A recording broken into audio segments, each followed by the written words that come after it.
Vista la gravità della situazione, Zaia smetta di fare le paternali come un buon padre di famiglia a chi non accetta la profilassi vaccinale, ma mette in campo azioni forti, azioni vere, così come ha fatto l'Austria, per limitare quelle che sono le azioni in qualche modo di chi in maniera del tutto contro ogni basamento scientifico e logico rifiuta la profilassi vaccinale. Questa è la richiesta del PD unito e compatto in seno a Palazzo Ferrofini, il sollecito o sprone che dir si voglia al presidente Zaia da ben 6 consiglieri regionali, tra cui la vicepresidente del Consiglio regionale Francesca Zottis e il capogruppo del Partito Democratico in regione Giacomo Possamai. Tutti noi vogliamo l'autonomia e speriamo che arrivi il prima possibile, ma ci sono aspetti su cui l'autonomia esiste già. Ad esempio, il presidente Zaia potrebbe già emanare delle ordinanze più restrittive per i Novax. Insomma, alla luce del continuo incremento di positivi, la realtà è che adesso il Veneto è a rischio arancione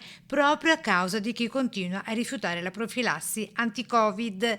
Così il PD che chiede al presidente Zaia di esercitare l'autonomia di cui dispone. Il tracciamento è ormai perso in tantissimi casi, vediamo code infinite davanti ai punti tampone. Servono interventi immediati e il primo fronte su cui intervenire è quello delle persone non vaccinate.